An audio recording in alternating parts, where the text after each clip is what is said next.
Welcome. Now, normally we might say this is the graveyard slot after lunch, but not when we are welcoming our keynote, Rabbi Dr. Larry Hoffman.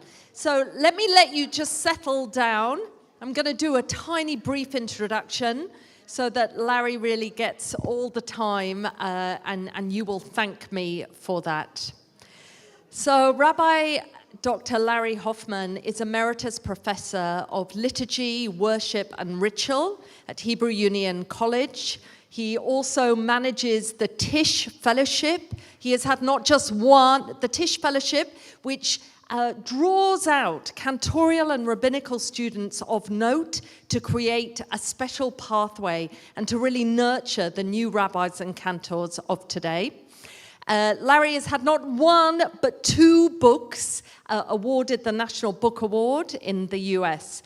But most importantly for us is that when you become a rabbi, it is Larry's books that you want on your shelves. That anyone who's been in the business since 2000 will know that Larry's co-founding of Synagogue 2000 with Dr. Ron Wolfson, thinking how to regenerate and think about how synagogues work, how they welcome, how they develop, how they are dynamic. All of us who are in the business of synagogues, which is all of us here, it is Rabbi Dr. Larry Hoffman who really captures what it is to be in community and what matters. And why did we so desperately want Larry to come? Back in November, we invited Larry to be with us and to be our scholar in residence for Rabbinic Kala. We wanted to learn with Larry. We wanted to be nourished and to rethink about our rabbinate and how we were serving our liberal congregations. We had an amazing time, didn't we? And I think Larry might say that too. And I think Charley immediately thought, Larry, will you and Joel come for Biennial? So Larry speaks about prayer, about the cycle of the Jewish year, about Jewish conversations replacing and being as good as all other parts of Jewish life. Larry, we are so pleased that you're here. Thank you. Thanks to Rebecca, and thank you all for coming here and dozing off here rather than outside in your rooms. Actually, what I really do is all of the above, but something else that she didn't mention. I'm thinking of a story that Rabbi Gunther Plaut tells, Rabbi Gunther Plaut of blessed memory, who was a rabbi of several large congregations in the United States and Canada. When he moved to the largest congregation in Canada called Holy Blossom Temple in, yes it is, in Toronto, he tells a story of telling his assistant that she should make no appointments for him in the morning, and that in fact, if phone calls came in, she should say to whoever's calling, I'm sorry, the rabbi will have to call you back. He is busy thinking. You can imagine how that went over. Within a month, he had to change the instructions to say, the rabbi will phone you later. He is in conference. Oh, conference, that's understandable. I want to say I've been blessed my whole life by working in an institution, the Hebrew Union College, that actually pays me to think. I don't have to say, be in conference. What I can say is, I'm sorry, I can't be in conference, I'm thinking, which is much better. So that's what I really do for a living, but since rarely will people pay you for that, I pretend to do other things as well. So I want to take you on a trip through thinking today. I want to think about Jewish history differently. I want to think about the current era that we're in, which Joel introduced so beautifully this morning, and my own take on it. I'm in perfectly agree with him. You won't be surprised to know. I've learned everything I know from him, apparently. And so So I want to explore with you this current moment that he quite correctly described as historic so that we can understand more fully our historic undertaking. In order to do that, I'm going to start with 3 animal stories. So my first story is a story of a gazelle in Africa. And the gazelle is either running or hopping, whatever gazelles do, through the veldt. which is a Yiddish word too, but that's never mind. And so this gazelle is happily going about its business when it's attacked by a lion. Lion eats gazelle, has a great dinner, lion goes to sleep. Mrs. Gazelle, back at the lair, wonders where's her husband? She doesn't know. And he should be back by now. You know, it's Shabbos, dinner, and everything. So she runs out to see what's happening, and oh my God, she finds her husband's remains on the path. Well, Mrs. Gazelle goes back and she grieves. If you have tests, you know that animals grieve just the way we do. And she nuzzles in with her children and so on, and they grieve for their lost partner and father. So far, just like human beings. But this is what Mrs. Gazelle does not do. She does not now write a book on the subject, which would be entitled, Why Bad Things Happen to Good Gazelles, right? That is because even though animals feel and animals think to some extent, animals do not have the same kind of self-consciousness that we do. It is only the human species, the human condition, where we master language, where we understand that we have a story, where we spend our lives building lives, where we think about, what do I do, and so on and so forth. And at some point, we understand what are called limits. The lion ate the gazelle. That's terrible, we would say. I've got to write a book against it. Read an op-ed to the newspaper. I mean, that's wrong. We human beings have a sense of right and wrong. We have a sense of limits. The first thing that we see then is that human beings need a sense of limits. This sense of limits is a binary opposite. It's you can, you can't. You may not. Kosher, treif. Mutar, asur. In many ways we describe it. But you human beings are built with the assumption that there are limits to everything in the universe, and part of what we have to do is learn how to live with what we should and shouldn't do. That's the way it is. I'm going to decide two other stories.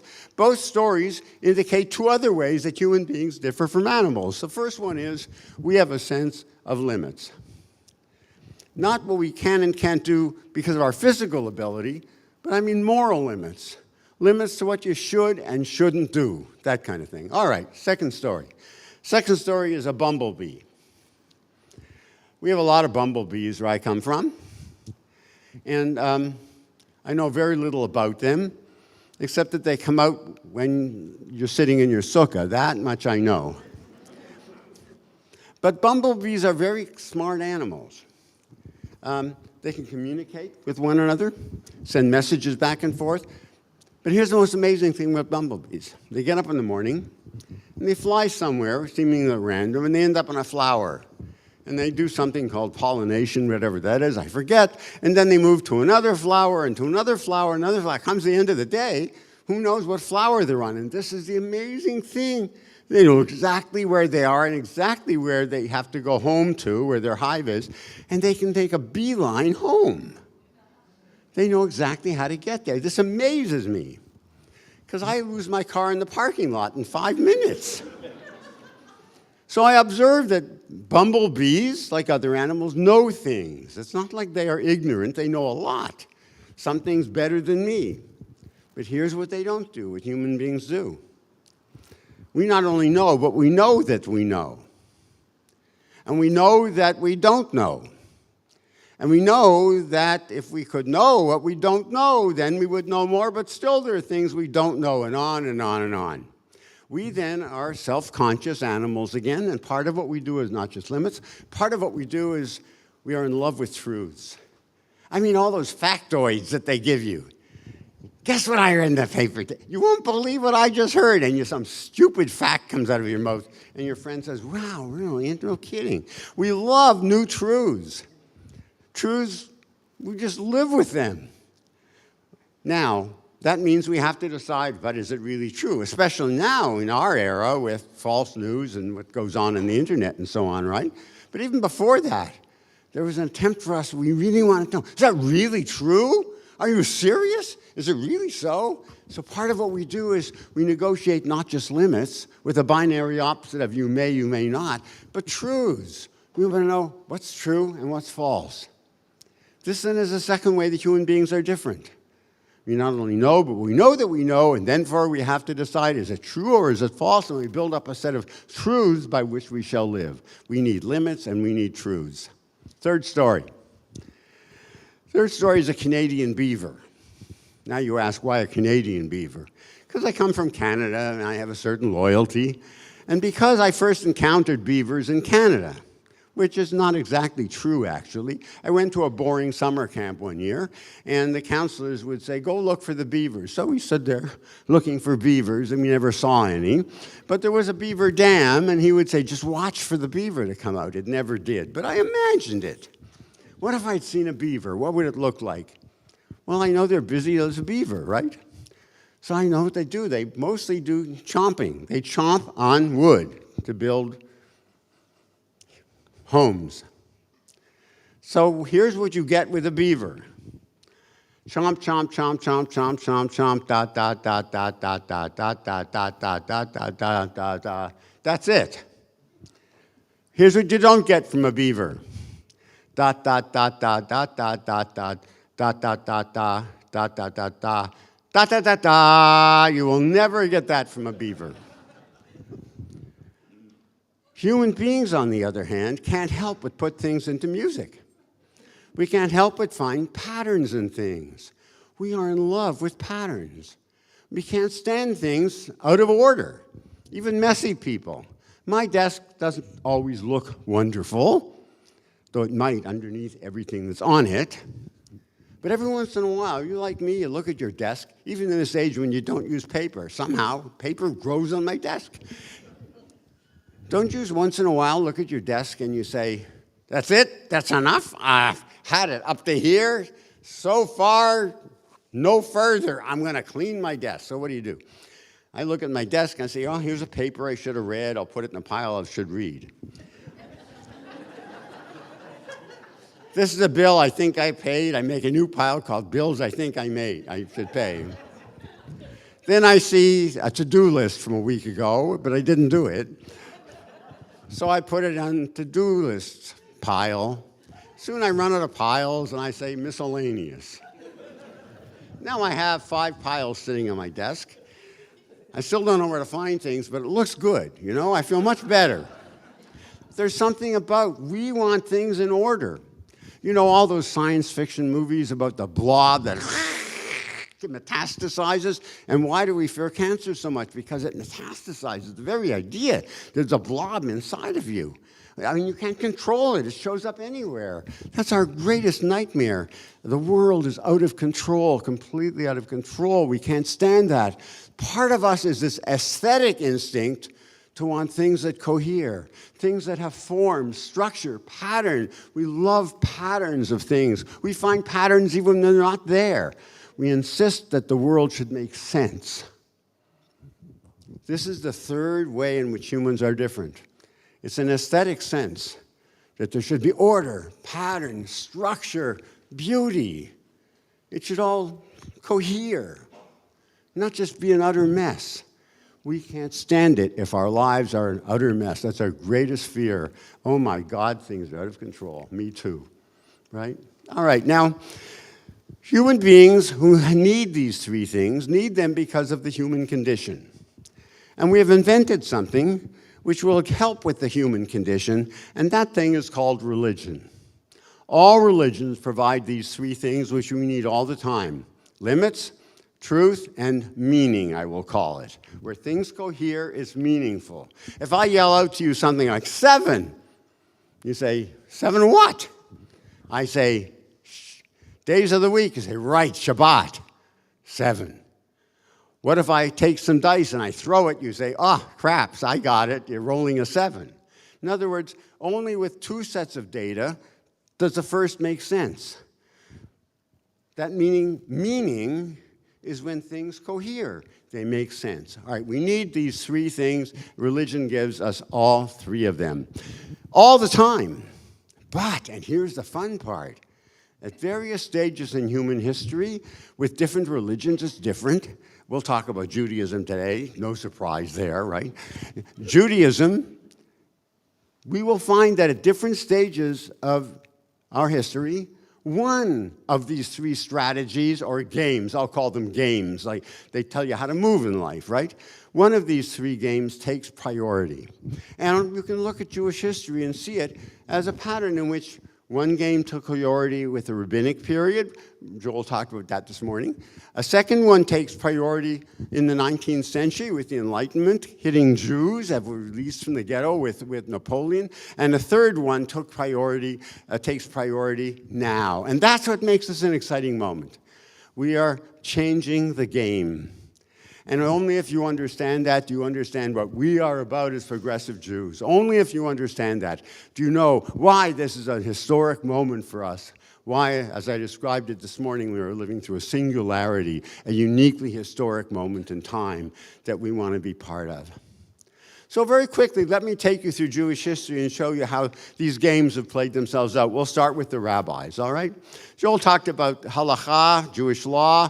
He talked about the Talmud and so on. He correctly defined the way in which rabbis applied legal thinking to everything. I'm going to call that the game of limits. The rabbis didn't just give them what you may and may not do in terms of ethics, but what you may and may not do about building a sukkah, whether on an elephant and so on. You remember that? Now, I want to point out to you that much of this legality is arbitrary. Yeah, I mean, it's a way to make sense of the universe, and not a terrible way indeed if you buy into it. And the rabbis specialized in it. I want to be careful that you know I'm not making fun of it. I'm not looking down at it. I understand as a distinctively Jewish way of thinking, which I love, as a matter of fact. I love reading Talmud. I love it. I love reading commentaries. I just know that the time for me, when this was central to my life, was long past. But I appreciate it as a Jewish way of doing things, and we get a lot from our books, even our sacred books that are mostly legal. But look how arbitrary it is. I'll use, Joel talked about Turkey this morning. So I'll give you an example from Kashrut. So somebody wants to learn Judaism and says, I want to know what Jewish life is like. I hear there's something called keeping kosher. Can you describe it to me, Rabbi? Yes, I can, say I. Good. What do I have to know? I said, well, one of the rules is you can't mix milk with meat. Aha. So says this friend, what about chicken? Can you mix milk with chicken? Is that meat? Well, I say the Talmud talks about that. Actually decides chicken is indeed meat. My friend, no fool, she says to me, I got it now. Fish is meat, right? No, actually not. Why not? Just like that. In other words, it's not always so logical. I want to remind you that animals do not appear in a state of nature with a K stamped on them. Right? We put it there. That doesn't mean that it's foolish. I'm going to say later on that what does matter is how we map the world. But this is a map with limits. And that's what's unique about the rabbinic way of doing things. They use limits for their maps. Now, what's really important here is three intersecting lines. Imagine three lines that intersect. One's called theology, thinking about God, about ultimates.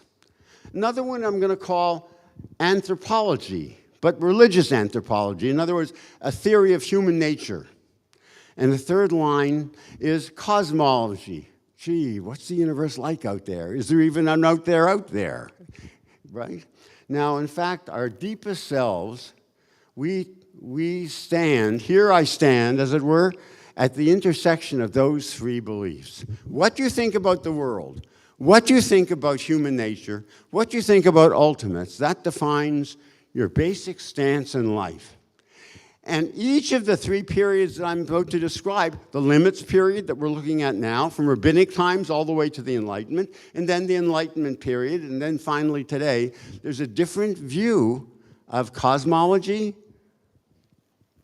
anthropology, and theology. Let's look at the cosmology of the rabbinic period, of these limits. The world is like a maze. God created the entire thing. Only God understands it. You're born into the maze. And the trick is you have to find your way in the maze of life and get out the other end when you die without bumping into the walls.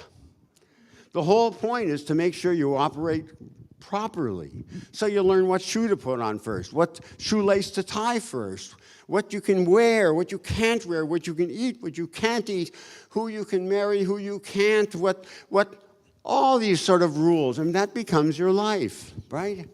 So it's a maze governed by rules. And you thank God if you can get through it without being damaged along the way. But if you have a world made up of rules, limits, right?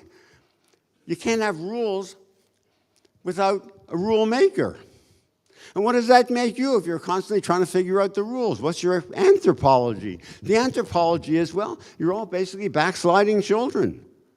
Constantly trying to live up to the rules, but you're constantly going to make mistakes. And so, after all, you're going to sin. That's the word for it. Hence, the rabbis give us a new calendar. In the original biblical calendar, Pesach, our freedom, was the new year. Not for the rabbis. They take a relatively unimportant biblical holiday called Rosh Hashanah and Yom Kippur, and they say, that's the high holidays. Why? Because Yom Kippur is Yom Hadin. It's the day when you stand before God in judgment. And after all, it's all about, did you keep the rules well enough or not? Moreover, go back to cosmology. Cosmology is made up of all these people, but now anthropology, what's the nature of the people in them? I say backsliding children, but you also need human beings who will make sure that you keep the rules. And God is like a superhuman being. So in the theology, God is Avinu Malkeinu. In the Roman Empire, Avinu, the father in a patriarchal culture, was the rule maker and the decider in the house. And the emperor, Malkeinu, was the same thing in the body politic. So God emerges as the great judge. And you stand before the judge on Yom Kippur. God is Avinu, God is Malkeinu. And we, Ashamnu, Bagadnu, we've sinned. And we got to get right with God. So that's the universe that the rabbis give us. The theology, the anthropology, and the cosmology. And it worked for a very long time. Part of it had to do, of course, with how you grow up. I should talk about that. What's the goal of growing up? The goal of growing up is to know the rules, right? And so at age 13, it says you are a bar mitzvah if you're a boy. Apparently, they didn't think girls grew up. We won't go into that. So a boy who's bar mitzvah just means now you're old enough to be responsible for keeping all the rules. By the 5th century, we hear a story about how fathers should say of their sons when they reach the age of 13, Baruch shepatarani me'on sho shel zeh, which means actually, blessed is God who has released me from the punishment due from this kid. Joel translated that for my series of books, my People's Prayer Book, and he says in his commentary, perhaps a better translation would be good riddance. Now, I mean, think about that. What the father is saying is, oh my God, up until now, every day I worry about you're going to sin and I'm responsible. Now you're on your own. Hope you don't sin. Good for you, but you're responsible now. I don't have to worry about it anymore. That's the world that you live in, right? So the boy becomes bar mitzvah, and you prove you're a bar mitzvah by knowing the mitzvot, and you prove you know the mitzvot because you can daven, you can now lead services, you can read Torah and all the other stuff, right? Bar mitzvah wasn't a big deal till the Middle Ages. Actually, they didn't have a bar mitzvah ceremony until then. Somewhere around the 16th century, they got the idea that a boy should give a speech. The boys were not able to do that at age 13, so the rabbis wrote it for them. The speech was of necessity a speech about rules. Most boys said that they were given these speeches, and a lot of people, who very smart boys, tell us in their memoirs they didn't understand one word of their speech. They just read it. But the fathers were proud, and that's all that really mattered, you know. Once in a while, they had a boy who knew how to do it, by the way. I'll give you the case of Isaac Deutscher. Isaac Deutscher lived at the end of the 19th century into the 20th century. Isaac Deutscher actually understood the rules. He was a genius. The guy knew Talmud and the codes and everything by the time he was 13. He says, I'm running my own speech. So he writes a speech about a bird that the Talmud says flies overhead every 600 years. And Deutscher writes on the subject of what would happen if the bird should drop some spittle into your soup, but it should be more than maybe the 1/60th that Joel talked about. Is the bird kosher or treif, and therefore is the soup kosher or treif? It comes only one every 600 years. Maybe there's a special rule for it. This is his bar mitzvah talk. But it was so good, they declared him bar mitzvah and they made him a rabbi. Because that's the ideal. A boy can grow up and be an expert at the rules, and he already could do that. As an aside, I note that Deutscher already at the age of 13 was reading forbidden literature, however, and mostly Marxism. And in fact, shortly after his bar mitzvah, he actually went to a cemetery and ate some food sitting on the grave of a tzaddik on Yom Kippur, just to see what would happen. When he wasn't struck dead, he decided that's that. Regardless of his speech, he ultimately became a communist, and he wrote books on the heroes in her life, not Abraham, Isaac, or Jacob, no. He wrote on Marx and Stalin. Those are the people who he thought were heroes. So sometimes bar mitzvah doesn't work out quite so well. Well, at any rate, you get the picture of that world, don't you? And I want to say that lasted until the Enlightenment. The Enlightenment changed everything. The Enlightenment was about truth. It was informed by science. Science had discovered the way to actually know truths. Up until then, what you had was metaphysical truths about the universe, primarily sponsored by the church. Science wasn't so good for the church. It did away with metaphysical truths. It wasn't so great for Judaism either, because there was no truth, it seemed, behind these arbitrary rules. And so Jews, too, fell into the notion of, you know what, we want truth. See how the game slowly shifted in the Jewish community from limits to truths. Now, I don't mean that Talmud doesn't give you truths. It does. And I don't mean that there are no limits for Reformed Jews in the 19th century Germany. Not at all. We need all three all the time. But one takes priority, and we now entered a period of truth finding. So let's see what happens when Jews now are freed to especially love truths, especially scientific truths. First of all, what has the world become? It's no longer a maze that you have to get through and you need rules. The world is now the epitome of reason. If you use reason and science, you'll discover it all. God has given us reason.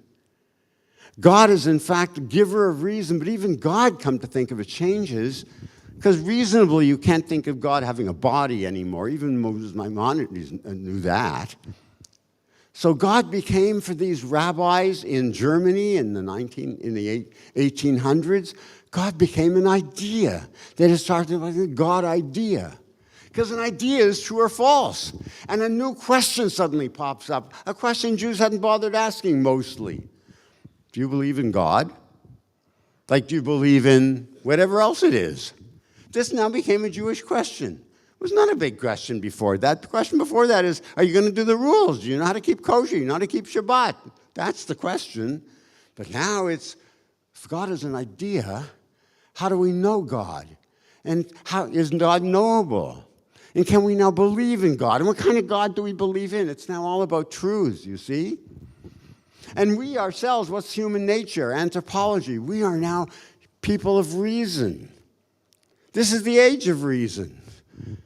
We may look different on the outside, after all. Some people are German, and others are French, and others are British, and others are who knows what. But we are all gifted with reason, went the philosophy of the period. Hence, reason underneath makes us one human community. That's what the world is made of this anthropology of all being equal in terms of reason. If only we could educate people, they would exercise their reason, we would discover all the truths of the universe, and everything would be just fine. As for the cosmology, well, the rules are all there. Exercise your reason, use science, you'll figure it all out. This was science triumphant. The notion that we can know everything. It's only a matter of time. As if mathematicians were writing their equations on this great ballroom wall, starting over here and starting over there. They'll meet in the middle and they'll say, congratulations, it all matches up. We know it all now. That was actually the thought at the time. So we get a new kind of Judaism.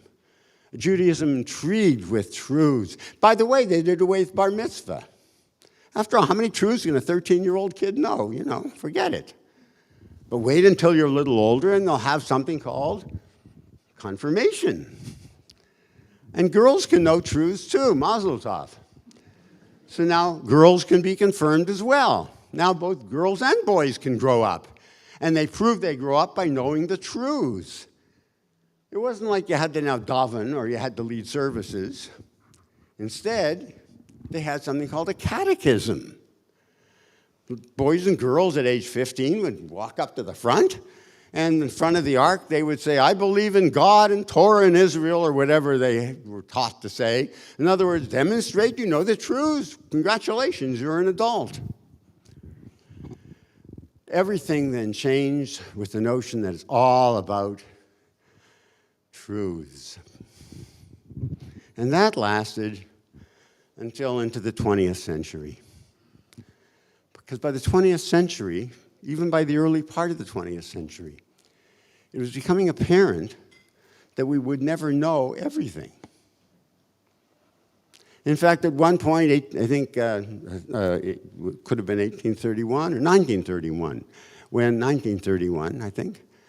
Gödel published the incompleteness theorem and demonstrating that you'd never have a mathematics that knew everything. Couldn't happen. And people began doubting about how much do we really know after all. The universe is so vast. Mostly, though, you had a new kind of physics, which talked about human beings that actually changed the nature of what we see. The world then isn't simply us just taking note of the universe. That's the old idea. Oh, I'm a scientist. I'll take notes on the universe. Someday we'll all meet, all the scientists, and we'll have a bunch of notebooks, and there it is. We'll have everything down. It wasn't like that, actually. Philosopher of science Hilary Putnam put it well when he said, the old notion was that you take notes on the universe out there, and then you got it all right. Look at your notes, look at the universe. If they match, you got it. No, he said, we are in a participational universe. If you need an analogy, he said, the analogy is the mind and the world together make up the mind and the world. We help create the universe, which is what Judaism said once upon a time. Remember, we are co-creators with God. Turns out we actually are. Actually, before the scientists and the philosophers were onto it, artists had figured this out. Take a look at Monet, right? Monet and his school of thought, right, the Impressionists. Monet takes a look at Rouen Cathedral, and he does like 15 or 18 paintings of it. I can't remember how many. Same with wheat fields. Not just one, but a lot of them. Now imagine we have Monet here, right? So I say, Claude, we want to buy one of your works, but by God, they're a lot of money. So we love the Rouen Cathedral, but I see you got 18 of them. If we're spending this kind of money, we want the right one. Which is the real Rouen Cathedral? Monet shrugs and says to himself, I hope they're paying me a lot for this. And says, well, in fact, they're all right. Because the cathedral changes with the light that hits us. We see it differently. We change the world even as we observe it. Because it's a combination of what the world gives us and what we put into the world. The world changes. It's just a short step from there to Picasso, who does a painting of Gertrude Stein and shows it to her lover, who says, I don't know, Gertrude doesn't look like that. And Picasso says, don't worry, she will. She will. You know how much truth there is in that? Once I hear a melody, the world sounds differently.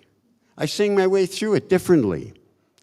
Once I'm in a ritual, which is what I really do for a living when I think, figure out the rituals that we do, the world's altogether different when I walk out of it. I left Shabbat services, last night, this morning, and the world is different. And once I see things differently, it's hard to see them in any other way. So we do make up the world. It's a participational universe. In that kind of a universe, though of course truths are important, just like limits, suddenly we feel the burden of having to decide what the world is. And an opportunity at the same time. And that's where we live today. We live today with this third game, the game of putting together, constructing a universe, a world that fits, that coheres, that touches us, connects us. We call that a world of meaning. We want the world to have meaning. We are all in a search for meaning.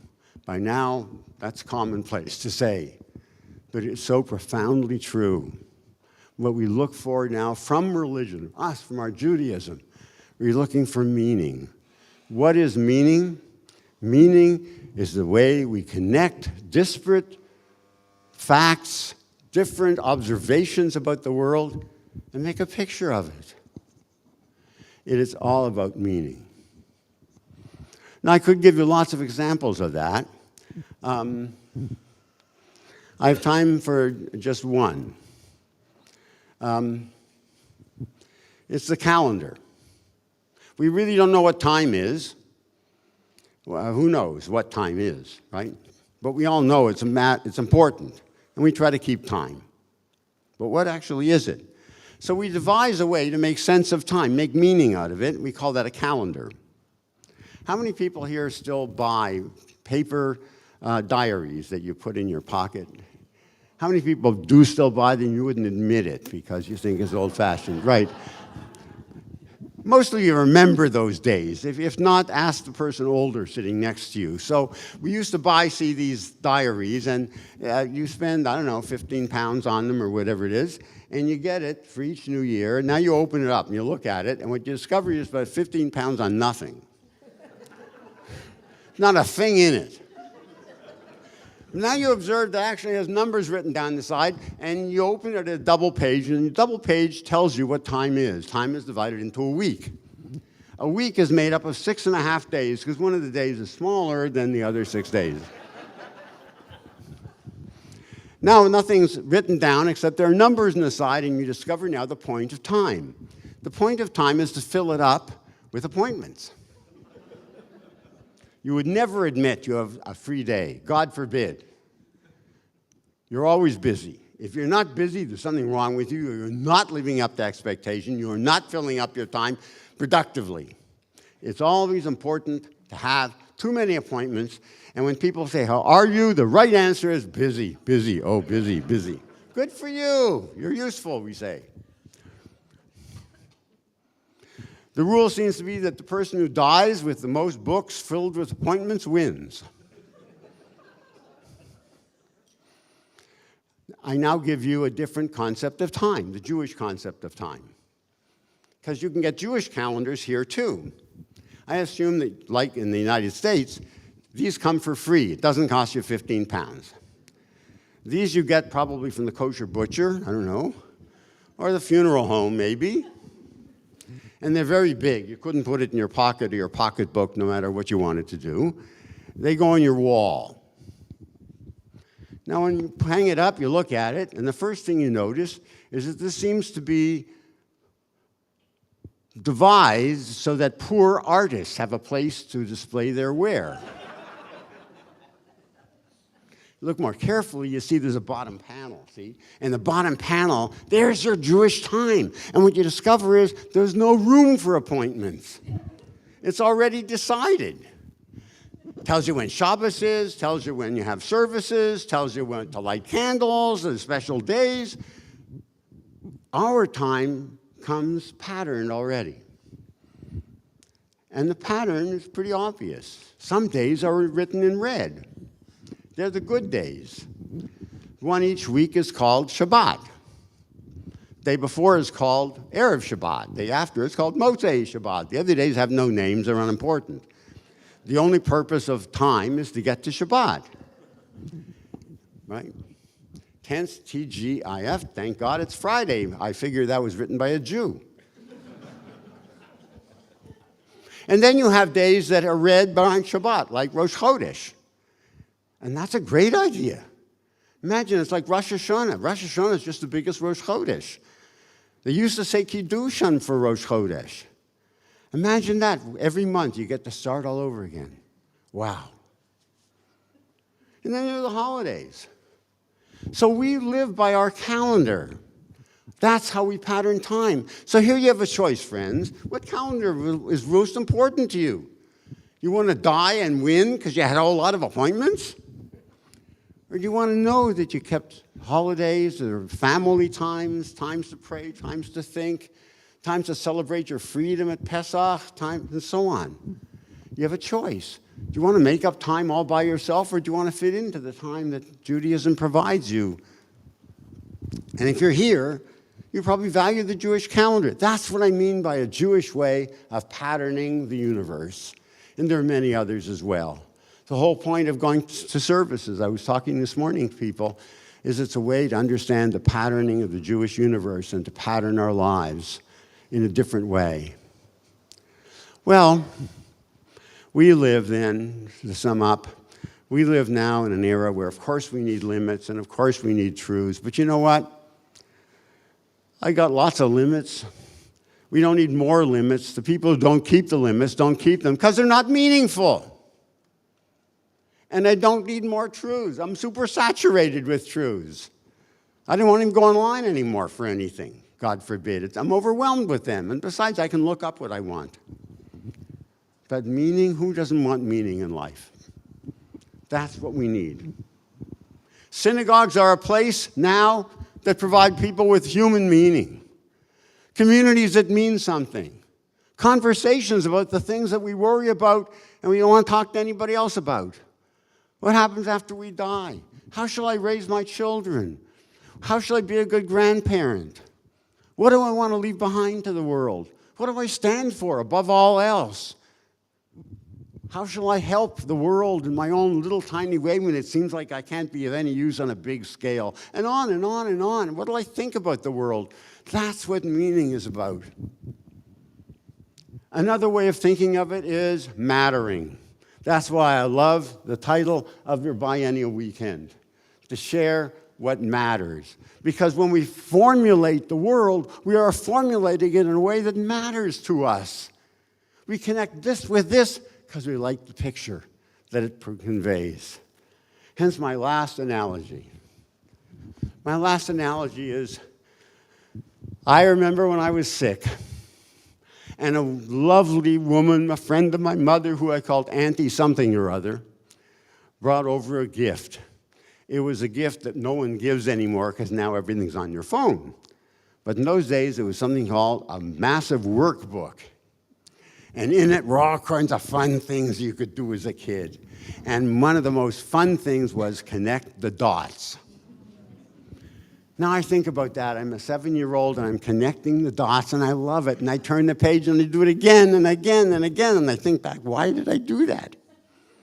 I want to say it's because I was practicing to be God. Like God, at least, if not God. I was learning how to make up a universe. Because in fact, there's nothing on the page but numbers. You connect the numbers, there's a picture of a ship and some waves. And you've made something out of nothing, like God, creation ex nihilo, out of nothing, yesh me'ayin, now something. That's what the divine does. In our new age, an age of meaning and mattering, God becomes the creative deity. And we see ourselves patting ourselves every day after a God who insists you can create a world that is phenomenal. You can create a meaningful world that matters to people. You can do this, and if you don't, no one else will. And so we are now connecting the dots of our lives, or we used to connect dots of our workbook. Connecting the dots of our lives means whatever comes over the horizon, a war, oh my God, a pandemic. But also a beautiful surprise, a grandchild born, or reaching an age when we never thought we'd live in a birthday this morning. 103-year-old was Ruth, is that her name? Happy birthday, 103 years old. I don't know her, but I feel wonderful because I was there for it. These are the dots that come in our lives, and we decide whether to mark them or not. We didn't have to sing happy birthday, we did. We now are connecting those dots. And connecting the dots of life, I want to say, is much harder than connecting the dots on a page because they don't come numbered. You decide what picture you want to make of it. So you have a choice. You can either opt out and say, let somebody else determine the world for me. Or you can say, I'm going to determine the world. I will draw the dots. I will be part of the Jewish scheme of things, which has taught me 3,000 years how to connect dots and how to find meaning. And I'll do it in my community. That is the purpose of religion today. And you, in this movement of which you are a proud part of, you wouldn't be here, that's your task. You go home and you tell people, I am defining a world with you that matters and that has meaning. And as you do that, your life will take on meaning. You will discover that you do indeed matter. And you will discover that you are helping along a world, and in fact, you are God's co-creator on the face of this earth. Shabbat shalom.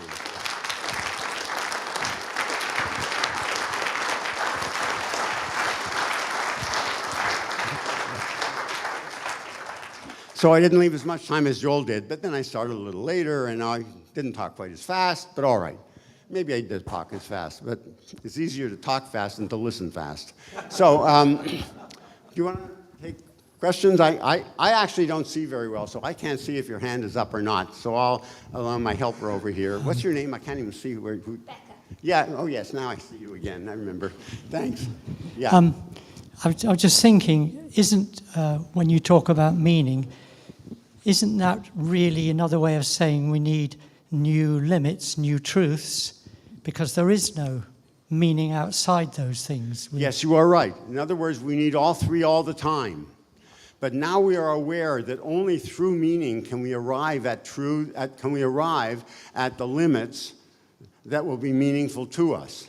So we start with meaning today, but we still need the other. Truths, of course, are true whether we like them or not. But we can choose which truths to act upon that are part of our lives and which truths, we can make secondary and so on. So even there, it's the picture of our lives that will determine the limits that we all adopt as a community and that we live by personally, and the same thing for the truths. We do need both, you're right. Becca, at the back.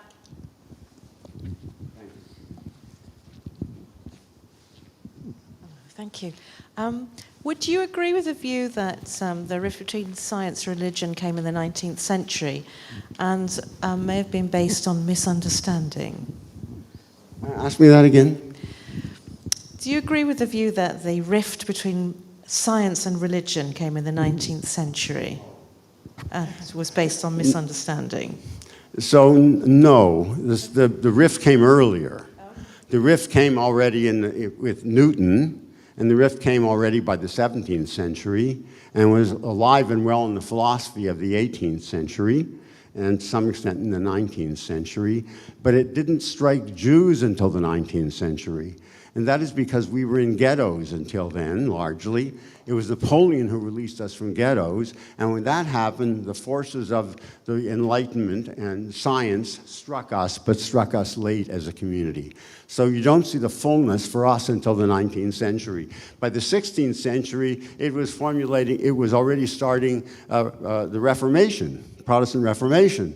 We got our Protestant Reformation in the 19th century with Reform. So we replicate what happened earlier only because we were not free for the winds of change to strike us as communities. A couple more questions? Brilliant talk. Thank you, Larry. Lovely. Thank you very much for your contribution. I thought. Yeah. But here's the question. Yes. So you've talked about limits, truth, and meaning as historical moments in time, and that we're living in an historic time. And many of us are grappling with the technological revolution, right? The speed of communication, the misinformation, the fake news. So from what you've learned over many years, can you help us manage that? What is there in Jewish history, in these moments that help manage this vast array of information and misinformation that we're grappling with that we can't make sense of, because there are so many dots, I don't know which ones I'm connecting anymore. Yeah. The easy answer for that is yes. Next question. But actually, I take you far more seriously than that. The answer is, I think we all need one another to find our way through it, because we are living at this liminal moment in time. Now, in fact, this kind of uncertainty is the same thing that happened when science occurred. It's not as if this is the first time we human beings have found ourselves in what I called this morning a singularity. Remember that? I talked about that this morning, and I asked about what is technology, how it's changing our lives, and so on. And one of the things I asked was what could we learn from, for example, technology, and I used a Buberian example. And I said, among other things, we can learn that the whole world is listening. Among other things, we can learn from Zoom that we are all connected, and on and on. But I don't know the full answer to what we can learn and how we find our way through it. No human being can claim to that, I don't think, certainly not me. But I do know that we all need one another for it, and that we will decide all of that in community. And I also know we will find our way out of the mess. Because for many people, it's a crisis. I don't believe in crises. I believe in every crisis is an opportunity. I believe in crisopportunities. We are living in a crisopportunity. We can either be afraid of the change, or we can welcome it as a grand new step in the human progress forward. And we will find our way. Especially, I can say, as Jews, whatever happens, we've sort of been here before. It's not like we're new to change. It's not like we're new to altogether new challenges. We've had harder. And so I just welcome what, in fact, now I'm a guest in your community, but those who know me know I have a special affinity to being here, and I feel like this is my home away from home. And so I look forward to seeing what you all decide together. So I want to just say welcome to the future, a future that you will decide. And believe me, you will connect the dots, and you will help us all worldwide, wherever we happen to live as Jews. You will help us see how the picture we come up with can be beautiful, profound, altogether authentic, and just what we need for the new era. Thank you so, so much.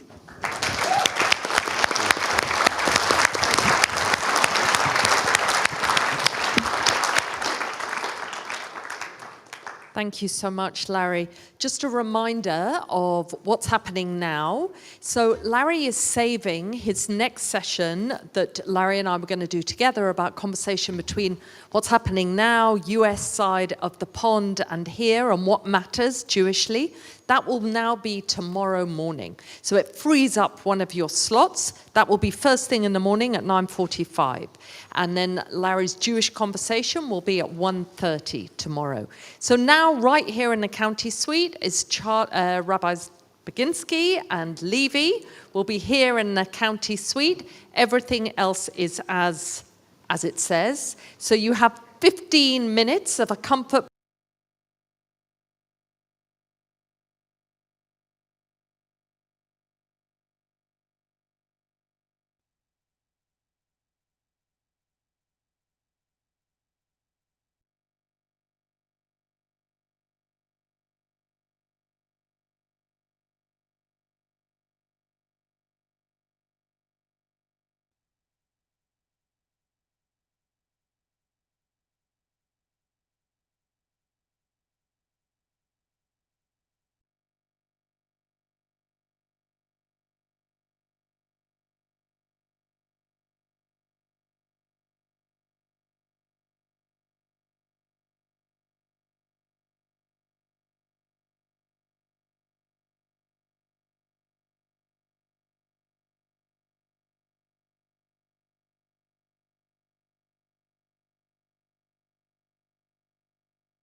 What time do this session finish? That's that made it very loud. Anybody?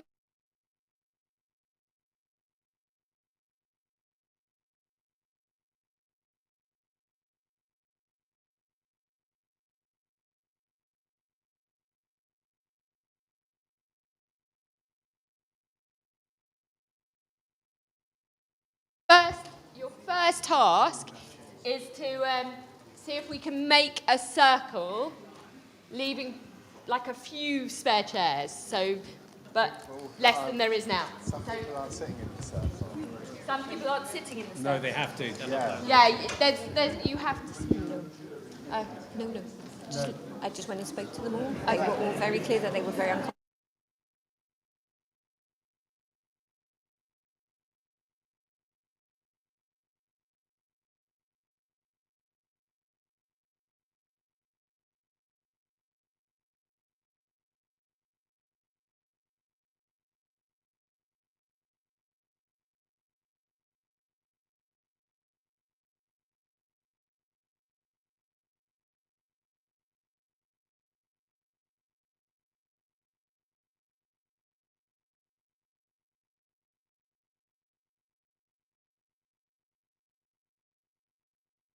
Hello.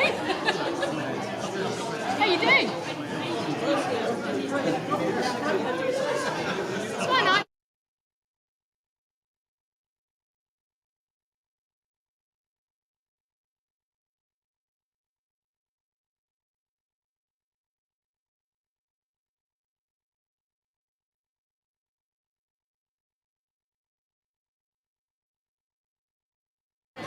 Presumptuous. And he's right, it was really presumptuous. Right? Oh, hello. You're going to have a picture taken of this as well. We are going to have our picture taken. Cool. Get used to it. Great. I'm just a congregational rabbi. Okay. Larry, come and join us. Yeah. Well, that is how it works then. I want to begin by pointing out that this is quite a significant moment. Only Josh and I have I was going to say only been seen in public twice, but I don't really mean it like that. We've only done a presentation, talked to people once before, and that was to our joint clergy. So this is really lovely for us that the first time we get to do it to clergy and our lay leadership is here on Biennial. Every time, or that one time that we've done that, we started with a Shehechianu, because it really is a moment. And Larry, we know that you wanted to be here very much, and so we thought we'd ask you to begin this session for us with you have to wait for the mic, it is coming. That doesn't mean that you get to hold on to it for the next hour, okay? It's just... Take a deep breath for a minute and just recognize you are in a moment in history, you know? People often miss history because they sleep through it. And then later on, count on it, your grandchildren say, were you alive then? And you know you were living then, but maybe you weren't fully alive then. So this is a moment to be alive in and say, you know, this is what a treat, what a privilege. Baruch atah Adonai, Eloheinu melech haolam, shehayanu, v'kimanu, v'higianu, lazman hazeh. So we want to begin with history. We're not going to spend a lot of time on history this afternoon because we've got work to do. We've got the present to live in. But we wanted to begin with two documents, telling you about two documents that we have that have come to our desks or come to us over the course of the last few weeks. So I want to tell you about something which is currently on my desk at home. In fact, it's been on my desk at home for a couple of years, which is a letter from 1933. And it's a letter about the creation of the community that I serve. So I have the privilege of being principal rabbi of Aleph, Northwestern Reformed Synagogue, which was set up 90 years ago this month. It had its first meeting on the 24th of May, 1933. And on my desk is a letter. And the letter is a letter explaining that the Jews who are moving out to Golders Green would have to work with West London Synagogue, not with the JRU, because a few years previously, West London and the JRU had had a conversation about how to divide up London between them. And when the Jews who were moving out into Golders Green wanted to build a synagogue, they wrote to both.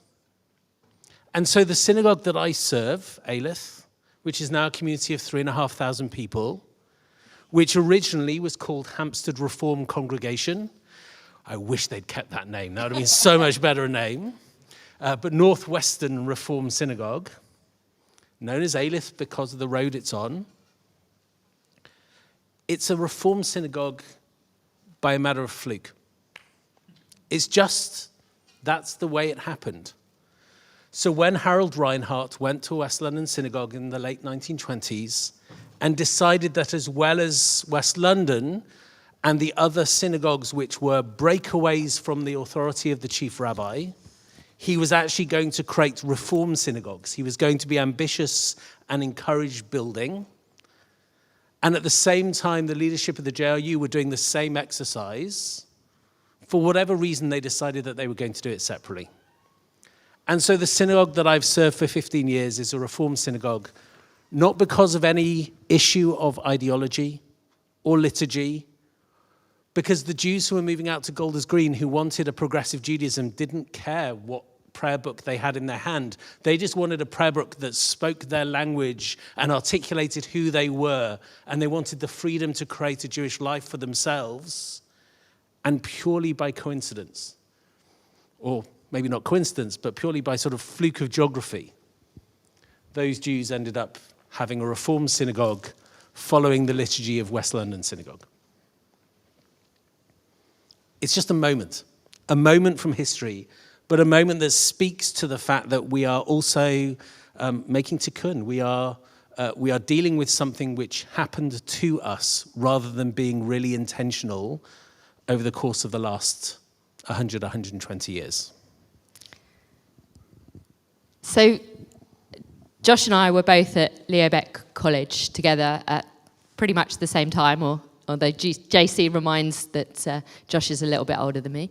And I grew up, as most of you know, really grounded in liberal Judaism. My parents ended up at a liberal synagogue really because of nature of geography. But my parents were married by John Rayner, Rabbi John Rayner, who then went on to baby bless me. And in fact, my parents always tell that one thing, they were so moved that this very senior rabbi of the LJS came back to their very tiny flat in West Hampstead after the baby blessing. And today, I was passed an article or a series written up of 3 talks by Rabbi David Goldberg, who actually my favorite biennial memory was when I'd come back from Israel, I think following Shnat. It was probably a little bit bombastic. And I was put on a panel about Israel with David. And Carol, for many, many years after that, says, I love you, Charley, but I still remember that biennial where you were so very rude to David about Israel. I'm not sure I was very rude, but certainly, these are our biennial memories. Anyway, I was given this article today, To Merge or Not to Merge, which is 3 talks by Rabbi David Goldberg and Rabbi John D. Rayner, and the historical background of and the issues involved in the current discussions about a possible unification of the Union of Liberal and Progressive Synagogues and Reform Synagogues of Great Britain, given in February 1984. And so I sat at the reception as I was waiting for Josh to arrive, and I was reading through it, and I was really struck by the last page. I mean, lots of it. It's really worth a read, actually. But I was particularly struck by one of the questions which David sought to answer, which is, what would be the material advantages or disadvantages resulting from a merger? And, well, I'll read it to you. But the interesting thing for Josh, and as soon as he came here, I showed him, was that this is exactly what we have been, almost to the exact words, we've talked about, and you'll see why this is relevant, we've talked about that this is not about saving money on photocopiers. And so he says, if we start with the material as opposed to spiritual advantages, it is only because, as I wrote in an article recently, Jews think of mergers in connection with the business world. And no doubt it won't be long before shareholders are canvassed by advertisements in the Financial Times and the stock exchange suspends dealings in our two companies. So even then, there was the obvious language of this makes sense. And that language hasn't really changed. So what has changed? So we wanted to spend a little bit now talking about, well, what has changed? If this is, we've had moments of like this in the past, what is different this time? We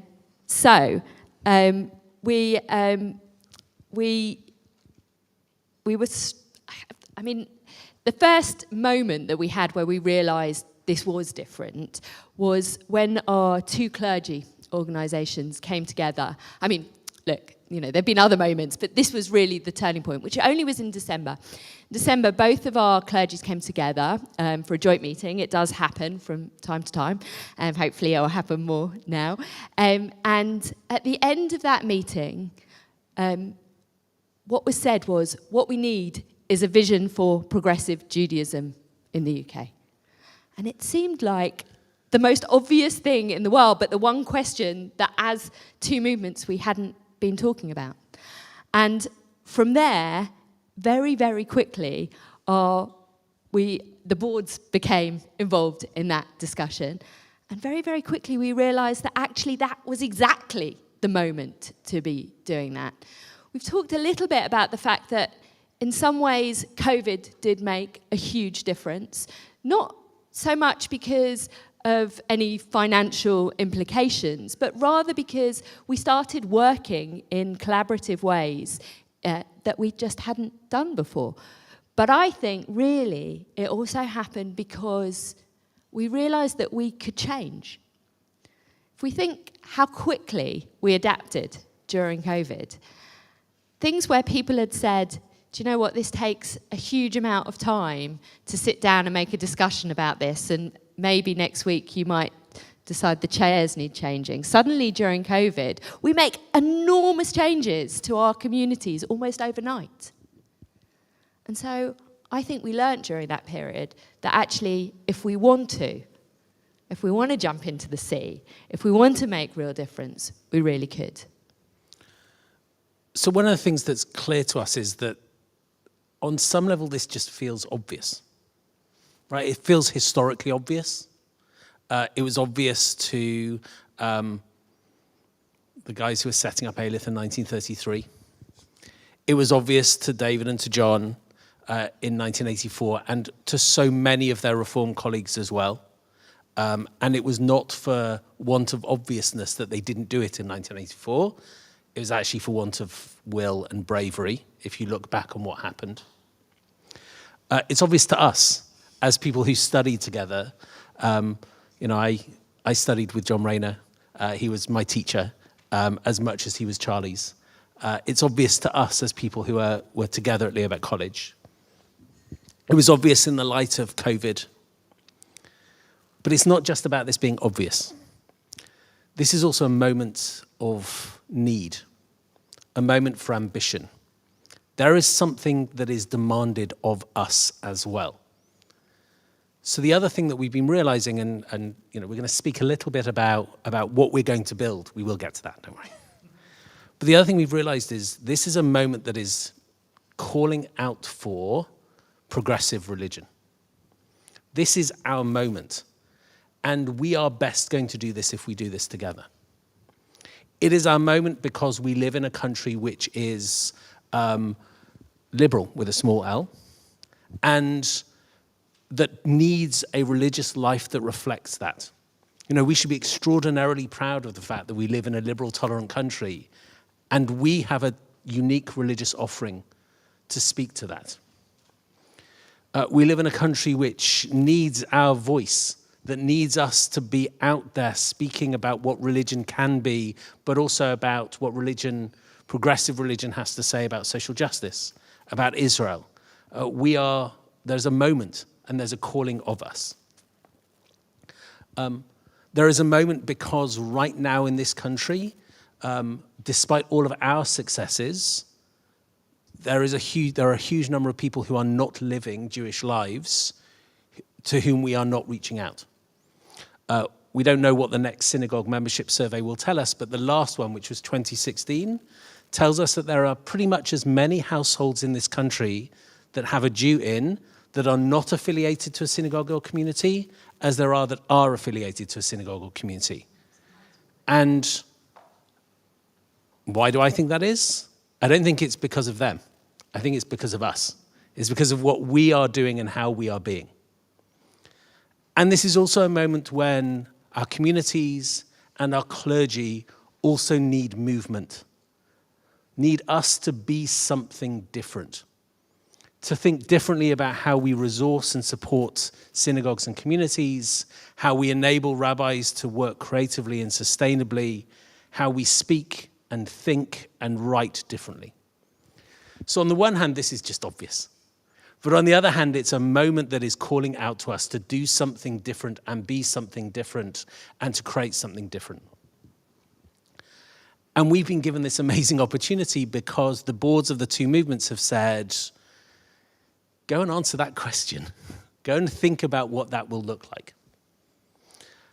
We don't quite have a blank sheet of paper, but really we have a blank sheet of paper to say, if we were creating a movement from scratch, because that's what we're going to do in this act of co-creation, what is it for?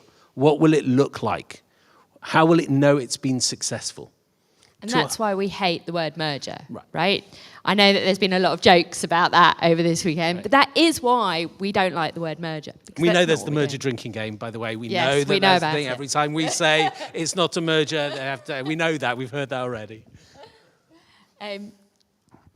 We know also that there are going to be, go on, do your Italian. I can't do it in Italian. There's an Italian expression that I still haven't got down pat. See, we're getting this called, which says, the knots will come to the comb. So that when you're brushing your head, the knots are going to be there. They're going to come to the comb whether you like it or not. So we know there's going to be knots that come to the comb, but that's not where we're starting from. And of course, the thing we know is eventually you brush your way through them. You have to work your way through them to comb your hair. And we really, really do know that there are going to be those knots and that we are going to have to deal with them and want to deal with them, that they're important. And hearing from all communities about and individuals about what those knots might be and helping us comb our way through them.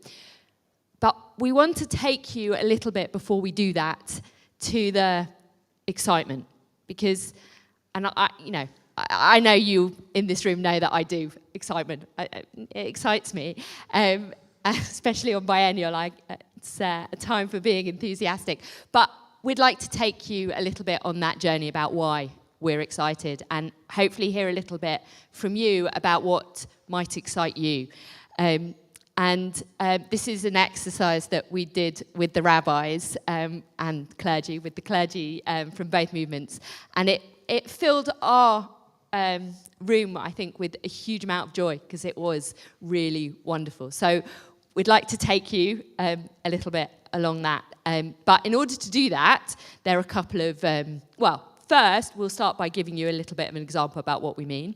The second is that there's a choice of language that we're going to use, which I know is a little bit cheesy, but it does work, which goes like this. Instead of saying, this concerns me, this worries me, we're staying in the language of, I'm excited by the possible, right? I'm excited by the possibility of Okay, this is the language we're using. So, Josh, do you want to start us off by giving us an example about what are you excited of the possibility of? So I'm a congregational rabbi at heart. So I'm excited by the possibility of us really creating something that supports synagogues and communities to be sustainable and ambitious and to embed good practice moving forwards. So I'm excited by, when I shut my eyes, what do I imagine?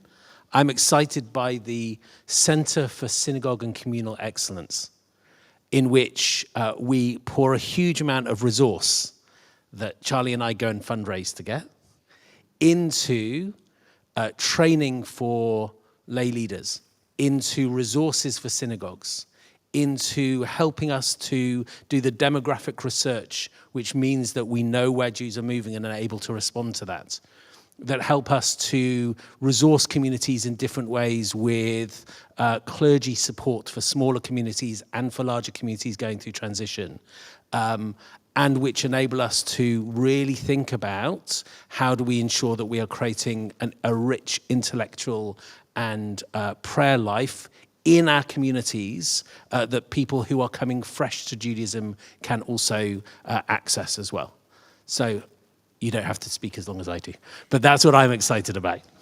What are you excited by, Charley? Finish the sentence. I'm excited by. I'm excited by the possibility of us being a really thinking movement and being able to publish and give our rabbis and our educators real time and resource to do the thinking that guides our movement as we go into the future.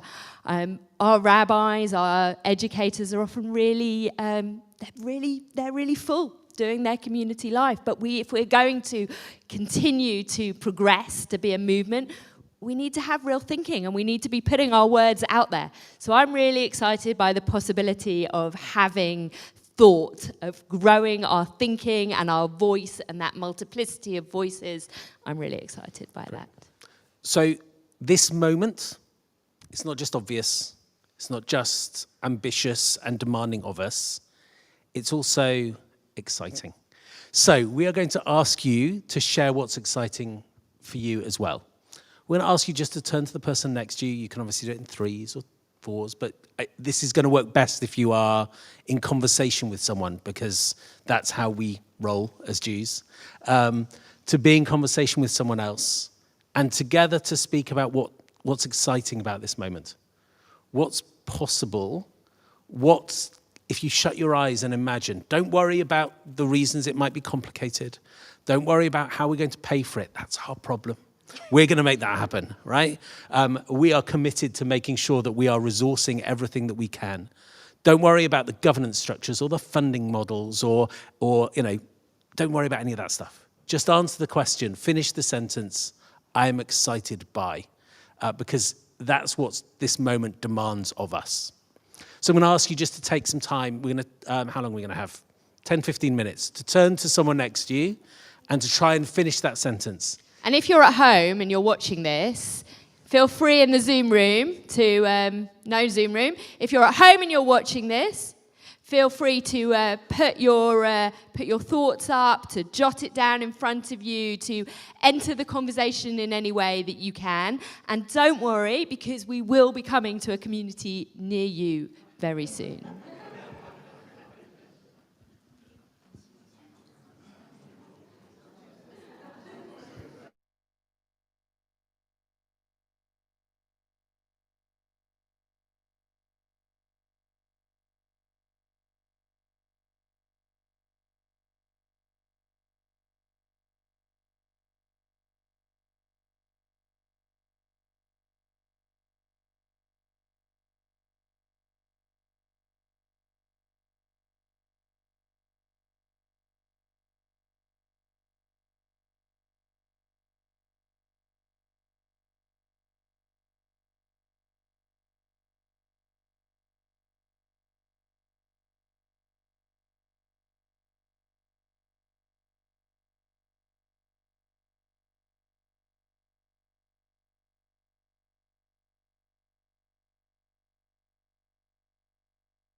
Okay, we're going to come back. We would like to hear from the circle. I know that not everybody will want to say something, so we're going to pass the mic round. If you don't, just pass it a bit like, the speaking stick. If you don't, we're going to start this side. If you don't want it, just pass it on to the next. But remember, we are staying in the language of, I am excited by the possibility of. Anytime. I'm excited. I'm unaffiliated, but I'm excited by the possibility of being on the ground up. I'm also very excited by the creative possibilities as somebody who writes poetry and monologues. And I want to be in there contributing to the Siddur and whatever, because I've got things that are appropriate. And I think it's thrilling. I think it's fascinating. I think it's going to be intellectually incredibly challenging. And one of the things that I really liked in the sessions before, which will contribute to this, is Judith and Leah's incredibly thoughtful theological developments. And it sent shivers down my spine. Amazing. Thank you. We just talk. You don't have to speak. You can pass. Do you want to do anything? You can do it. Well, I'm not going to say what you're going to say. I'm excited by the possibility of giving a higher profile via the media to the wider community. Absolutely. Hear, hear. I'm excited as someone on the other side of the Atlantic of having such an exciting and intentional community as a diaspora partner across the pond. I'm excited by the opportunity of sharing a more coherent message to a world that is in a real state of angst, that desperately needs to know that there's positivity in religion and that we care about it. And we'll have a louder voice to do it with. Absolutely. Thank you, Kath. I'm excited about what it might mean for our young people in our communities, especially for those of us outside of London. And I'm particularly keen on what it might mean for our students on campuses. That Absolutely. As a progressive voice, we could probably offer them an awful lot more together. And I really hope that we'll have some progress on that very, very quickly. I'm excited about a go-to progressive voice on all social issues. Yes. I'm excited on a practical level of thinking about that census and thinking about the 50% who don't have an affiliation and what possibilities there are for us. Absolutely. I'm excited by the idea of rethinking synagogue services to attract more people to join us for those services. Thank you. I welcome the opportunity that this will give us to bring mind and body together, and that we won't be working in binary right and wrong, but there's different solutions and different opportunities to bring joy and positivity to the world. Beautiful. Thank you, Jackie. I am excited because I hope that it will enable liberal Judaism as an ideology to exert some influence on American progressive Judaism without accusations of sectarianism. Thank you, John. I'm excited about the idea of a progressive Jewish voice that feels sort of co-equal nationally with Orthodox Judaism and feels like it's a real kind of national presence that can have some influence outside the community as well. Great, and Ben, we're really hoping you're going to be a part of that. I'm excited because I think it will give strength to communities away from London, which are much smaller, and it'll help us combine our resources more and be much more of a force for good. Really interestingly, that one of our rabbis said brilliantly, Debbie said, when we said about not saving money on photocopiers, she said, actually, I really hope that it is also about saving money on photocopies because it means that we can grow our resources by working together in other areas. So thank you. I'm excited that we could actually prove that Italian saying that came out there is actually a bit of a myth. And why I was saying that is because clearly I have curly hair, get tangled hair a lot. But, you start at the ends and you work your way up to the roots. And for me, I'm excited that we might get that possibility to redefine together what progressive Judaism is. Lovely, thank you. I love that our midrash is growing on our midrash. It's amazing. Thank you, Tanya.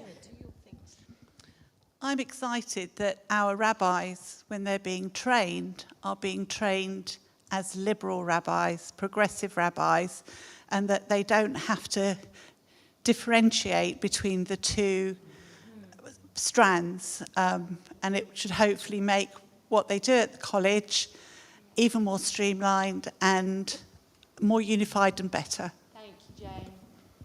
Jane's on the board for the college, by the way. So. I'm excited by the possibility of and the fact that we will develop progressive Judaism in Scotland with our fellow congregants in Glasgow. Absolutely.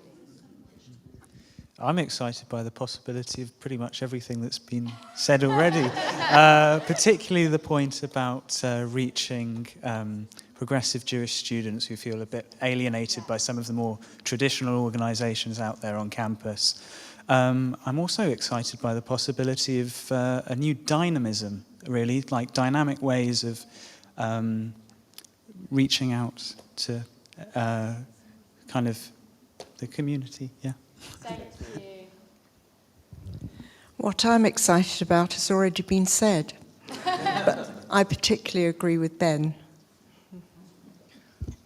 I think that's the same, exactly the same.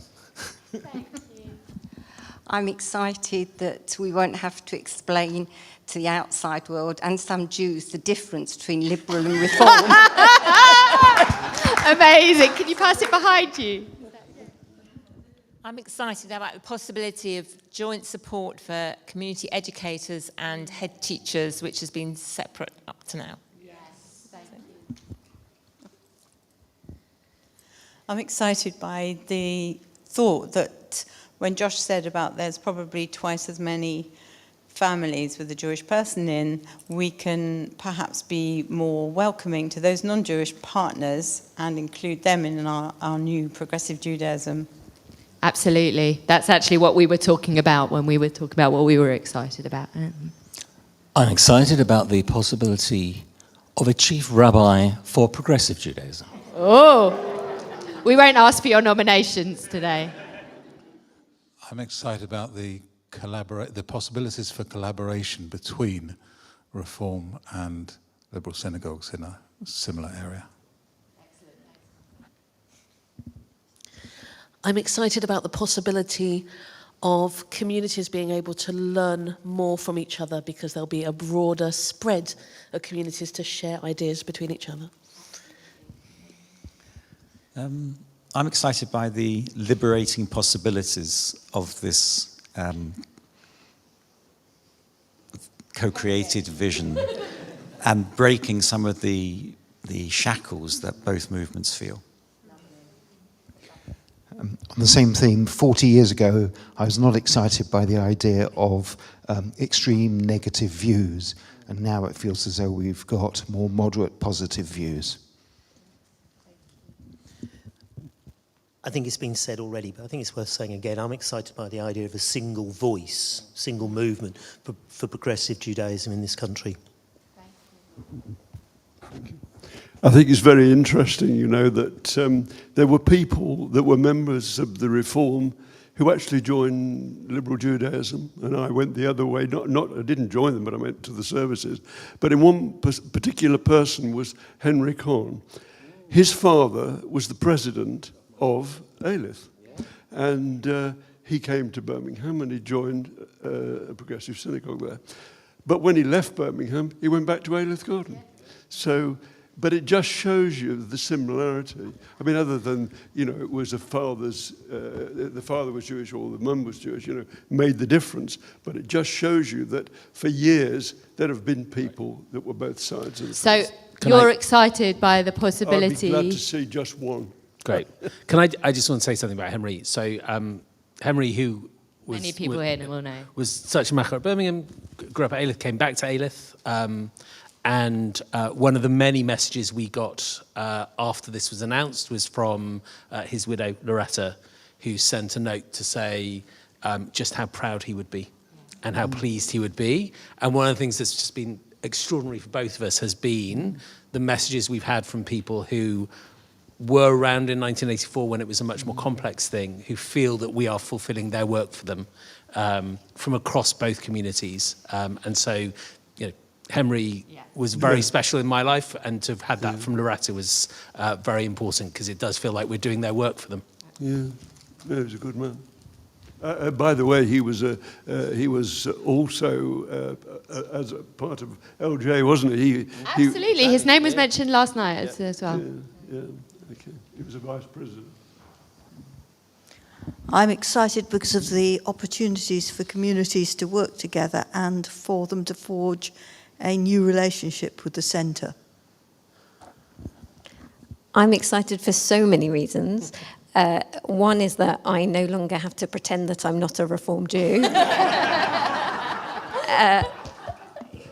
Another is, we were discussing the differences between Reform and Liberal Jews, and how, as somebody from Brazil, it was not so clear, and where we've got to in our understanding, and being a member of a Reform community and working for LJ, and I would say being a part of the LJY community, even though I'm an adult,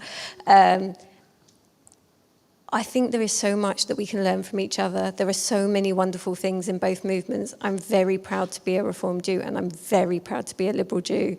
And I do very much feel I am both, and now I will just be a Progressive Jew. And I think there is so much rich and wonderfulness that we can all learn from each other and be much stronger together. Thank you. So I would say first that I'm really excited not to have to learn anymore what are the differences that I really don't get up until now, 1 year after. But actually what I'm really excited about is the possibility of a growing and stronger progressive Judaism here in England, to reflect, hopefully, to the rest of the world. I'm very excited about finding a new sense of confidence, and that can be infectious around all of our congregations, so that they truly work together, not feeling in competition with each other in any shape or form, indeed actually helping and enabling those people who are unaffiliated to find their right place, which may not actually be in the building which they first walked through the doors of, because they can refer somewhere else. I'm excited by everything you've all said, but one of the things I'm most excited about is the fact that I'm actually making new friendships here today and yesterday and hopefully tomorrow, and that because of all of you and all the people who are part of the Reform movement, that we can together, combined, create something much, much greater. And the idea that there will be an even greater multiplicity of doors through which people can find their Jewish lives is really, really exciting to me. Great, thank you. Thank you. I'm excited about the fact that in an era of a lot of schisms and differentiations and anger and hatred and extremism, you think about the most important things. You think about the large tent kind of Judaism, and that's really encouraging. Thank you. I think we've got a few contributions online as well. We do have a couple of contributions online. Jason Brown says, I'm excited for a better representation and support of all communities in the UK and outside, a progressive Judaism to society and outside the synagogues. That's Jason in Ireland. Jason in Ireland. Ireland. Hi, Jason. We've got another, this one, you're going to have to work this one out. I'm excited by the possibility of a massive extended argument that can hopefully lead to more thinking, examination of thinking, and more openness. Great. Debate. Yes, Talmudic dialectic. We'll go for. Is that it? Great. Okay. So we are really excited too. Hugely excited about what this can be. and to be granted, not just Charley and me, but as a generation of leadership, the opportunity to build something new to those excitements. So there are two things that are going to happen in parallel with each other, two sort of work streams from here on in. One is the visioning and the dreaming. Yeah, essentially, we've got to build together a design brief for a new movement. And that's what we just started to do. We just started to come up with the things that, if we build the right entity, it will do for us, right? It will mean that we are represented in the world in a different way. It will mean that we allow creativity in the relationships between synagogues in a different way, and so on, right? And so we're beginning by having this conversation to work out what success will look like. And so that conversation is going to take place over the next 6 to 9 months. We are going to be going out into communities, holding regional meetings, town halls, one-on-ones with people, as we begin to work out what success will look like.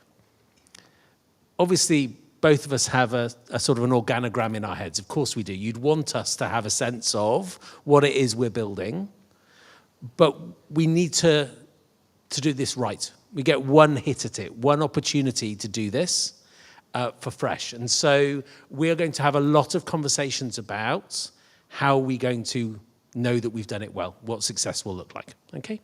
So that's one of the work streams. Can I come back to you, is that all right? That's one of the work streams that's going to happen that we've been tasked with. Alongside that is the process of actually building a new organization. That's the kind of the complex, detailed bit, which will also be fun in its way, but is a slightly different kind of a fun for us. So how's that going to work? That's going to be overseen by an independent advisory board that has representatives of both movements, Charley and me, and people who are bringing expertises from their the skills that we need to make that work. When we come up against one of the knots, the idea is that we're going to set up a group of people to go away and get us through the knot, to comb through it. From the roots, apparently. Not from the roots, No, from the ends, not from the roots. Not roots. from the roots. There's a reason I don't get to brush my daughter's hair, right? Now I She's understand also a bit old. She is a bit old She's now, a bit that's old. true. That is That true. would be But a when bit she was old. little, now I understand why she used to cry. Okay. We know what some of those groups will have to be. You know, we know that we've got to have a group that's going to really look at governance. We know that we're going to need to look again at funding models, right? Actually, the model of funding for central movements is not going to be sustainable as it stands moving forwards. Anyone who's working in synagogue understands that and knows that, because we need to find new ways of funding the work that we do together. Right? So we're going to have to answer that really difficult question. We know that we're going to need to have subgroups looking at how our youth movements are going to work together. 2 youth movements, both of which we're incredibly proud of, both of which have unique offerings, but can work more effectively by working together and sharing resource in a different way. We know that we're going to have a working group on our Batei Din. How are they going to work side by side and alongside each other, and so on and so forth. So we know that we're going to have these little subgroups. But the advisory group is going to be asking a different question to the question that they asked in 1984. In 1984, they asked the question, can we bring these two movements together? We're not asking that question. The question we're asking is, how are we creating this new entity that both of our movements are building together? It's a different question we're going to ask because of all the things we began with, that this is obvious, that this is a tikkun, this is the fulfillment of a vision of people like Henry, who never understood why we were like that.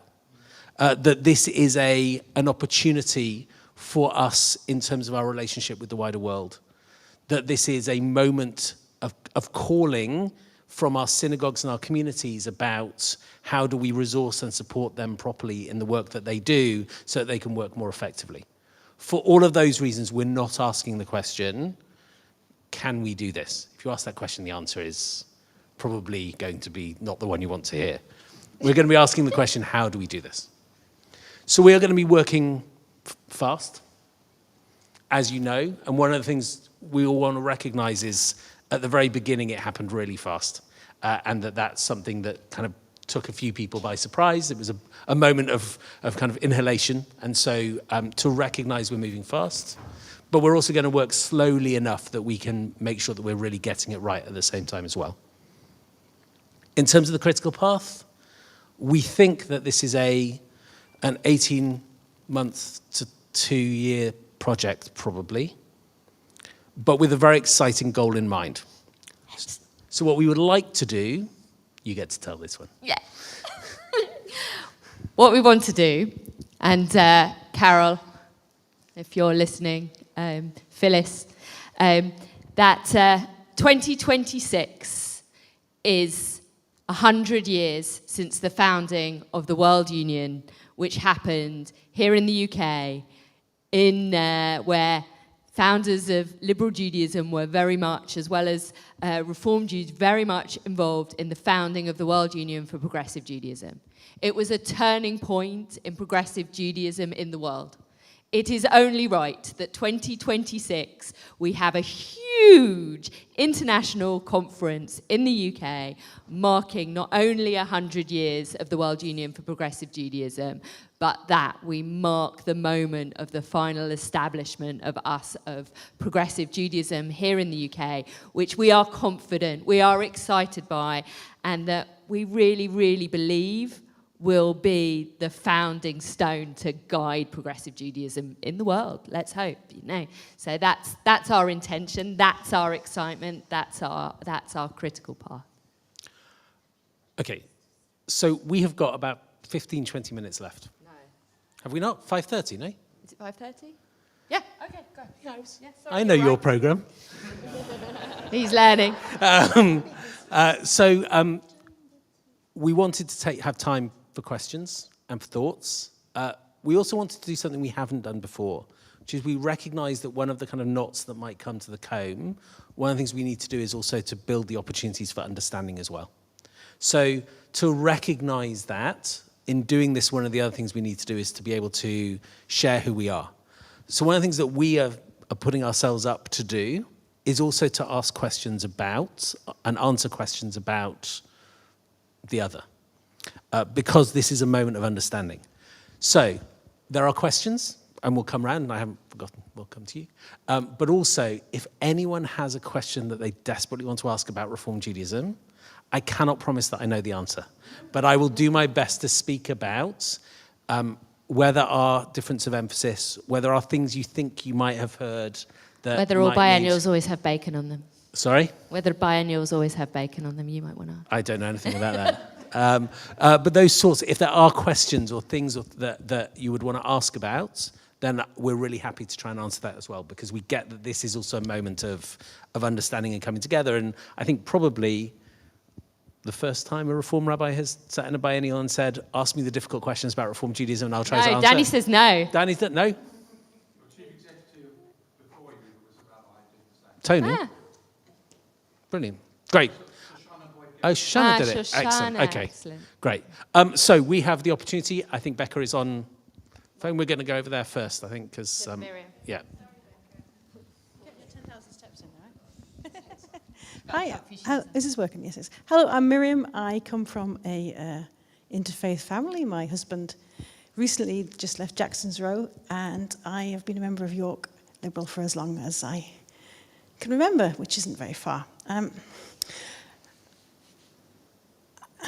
I really, really support and I'm very excited by this merger. However, there's always a however, isn't there? One of the in the press release, there was much made of we're all basically the same. My real concern is that in our drive to be basically the same, we're going to erase voices, erase lived experience. Reform refused to convert me and my family. Liberal converted us. I'm sorry, excuse me, I'm sorry. My child, Esther, is the only liberal person on Schnat this year, okay, and was in the display on Friday night. we're not the same, and in insisting that we are, you'd be erasing me and my lived experience and my family's lived experience, and that is a violence I am not going to accept us doing. Thank you. Thank you, Miriam. I want to say something, and I know that Josh wants to. When things go in the press, you don't always have control over what the messaging is, and I think that while we can acknowledge that there's been huge movement towards having much more in common than have been in the past, that actually we're not trying either to make a homogenous movement without differences in.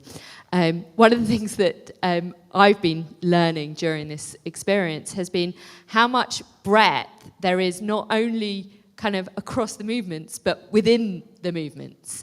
For the last 3 years, even when I could only travel between communities online, I've been in so many communities. And from whether that's minhagim to, literally in ritual, to whether that's culture within communities, there's a huge amount of difference. And we do not want to move away from that. Also, one of the things that we know, one of the reasons we have Home for Your Jewish Story as Liberal Judaism's tagline is because we know that there is a lot of lived experience within our communities, and actually I'm sure Josh is going to say within Reform communities as well, of people who didn't find their home somewhere else, and that story and that history, it's kind of what I was saying this morning as part of when I did my opening words, is that memory is really important. It's part of our history. I'm not going to stop being a liberal Jew because I'm also part of a progressive movement, and that preservation is really important. And building something new, it's partly why we hate the word merger, right? Because we are not looking to submerge one into the other. We are looking to build something new, and we take with that what we come from our histories, in the plural. And so I'm hearing you also saying the press wasn't exactly the message that the fact that we said this is not a merger and the big headline was merger. It's Josh. So I think so I want to kind of reiterate some of that. I think it's very important to us that what we are not doing is a closing down. That's not what this is about. This is not about asking everyone who's a progressive Jew in the UK to suddenly fit into some mold that we have. The way we're thinking about this is really as an opening up. That is that we can celebrate the diversity within and between us and within and between our communities. We have extraordinarily diverse theologies in our clergy. What we don't have is anyone writing books, right? So we don't see it. So our task is not to say, let's close down the diverse theologies, it's to resource the writing of the books, right? We have extraordinarily diverse practices between and within, and sometimes within our communities, right? I mean, I have a community with multiple different minyanim in it, which have entirely different service styles within one synagogue. We can do that across progressive Judaism in the UK, and should be doing to enable that to happen. In terms of style of tefillah, Aleph has more in common with the Ark than it does with, let's say, Edgware. I was about to, Edgware, for example, right? And actually that's an extraordinary thing, right? To recognize that we have that diversity. I think what's crucial is that we have shared values and shared outlook, and that hasn't always been the case. Like, we shouldn't pretend that we can't rewrite history either, right? And we have to acknowledge that. In particular, the Reform movement has been on a journey. When I say the Reform movement has been on a journey, I don't mean Reform Jews have been on a journey, and I don't mean Reform synagogues have been on a journey. The community that I serve has over 100 non-Jewish adults with full membership of its community, and has had non-Jewish membership structure since 2004, right? Right? Actually, one of the things about Reform Judaism is that it has had that diversity within it for a very long time. So I know that there were synagogues that were only just on that journey in the Reform movement, and there are very few synagogues in the liberal movement, if any, that are still on that journey. But to acknowledge that Reform Judaism has had that diversity within it, right? as I say, the community I serve, there is no concept of an associate member. There are members and non-members, right? And our 100 non-Jews are full members of our community. So I think just to recognize that diversity within Reform Judaism as well, but also that Reform Judaism has been on a journey of change, largely driven by a new generation of Reform rabbis who are approaching it in a slightly different way, their Jewish lives. But we have been on a journey around inherited status. You all know that. That was something that I had the privilege of leading the Reform movement on. Almost all of our synagogues now use our mechanism for recognizing the Jewish status of the child of a single Jewish parent without asking for conversion. There are just a couple of our synagogues who are still holding out.